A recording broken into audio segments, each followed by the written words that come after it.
Hello again, and welcome today to Transforming Lives with the Word of God. I'm Vonda Chipman, and we're going to continue today in our series on the benefits of fasting. Today's topic is casting, or today's benefit of fasting is fasting casts out unbelief. Fasting casts out unbelief. We're going to look at two passages, or I will be referring to two passages, which is basically the same story. So from Matthew chapter 17, verses uh, 14 through 21 is the story, and Mark chapter 9, verses 17 through 29. So just a short synopsis of this story here. There is a father whose son has been possessed and taken over by a dumb and mute spirit, and it convulses the kid on the ground and just throws him. And so he brings his son to Jesus' apostles for them to heal the boy and to get the demon spirit out. And they have a whole crowd of people following. And basically, the disciples are embarrassed to the max because there's this whole crowd of people and this desperate father, knowing that they were supposed to be able to do what Jesus did. He came to them in faith, and they could not cast the demon out the boy. 12 apostles, with the authority of Jesus and the power of Jesus, had been doing this, time and time again. And on this day, on stage, big stage, crowds, everybody looking and warned, they could not cast the demon out the boy. So the crowd just was going off with their unbelief. The father is upset. Everyone is full of unbelief.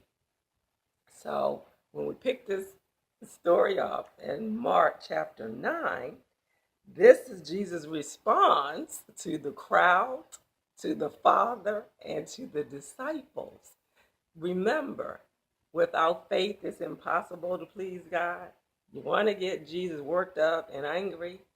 Just bring that spirit of unbelief to Him, and then thinking that He can't do anything, that'll get Jesus worked up. So here's the response. The father comes and says, "Teacher, I brought you my son who has a mute spirit. And so I spoke to your disciples that they should cast it out, but they could not." So we're in Mark chapter 9. Now verse 19. Listen to Jesus' response. He answered him and said, "O faithless generation, how long shall I be with you? How long shall I bear with you? Bring them to me." Like, y'all getting on my last pinch nerve. All it is, unbelief. Just bring the boy to me. Verse 20. Then they brought him to him, and when he saw him, immediately the spirit convulsed him and fell on the ground and wallowed, foaming at the mouth. And so he asked the father, "How long has this been happening to him?" And he said, "From childhood. And he has often thrown them both into the fire and into the water to destroy him." Now listen what the father says. At this point, the father is so full of unbelief. He has the audacity to say to Jesus, "But if you can do anything, have compassion on us and help us." And Jesus is like, "Don't get me confused with my disciples. I'm the master, I'm the teacher." So Jesus says to the father in a sarcastic question, "If you can believe." What do you mean if you can believe? He says all things are possible to him who believes. And in other translations and in the Greek, it's posed as a question. If you can believe. And then in other translation, it goes on, Jesus says, if you have the faith and trust and can believe, don't put your doubt on me. All things are possible to him who believes. So immediately the father of the child cried out and said with tears, Lord, I believe, but help my unbelief. And that's the first place where we see the cure for unbelief is prayer. Asking the Lord to heal you of your, in the Greek, heal me of my weakness of faith in this moment. Heal me of my weakness of faith. So then Jesus takes charge in front of all this commotion in the crowd, all the midst of this unbelief, the crowd's unbelief, the father's unbelief, the disciples' unbelief.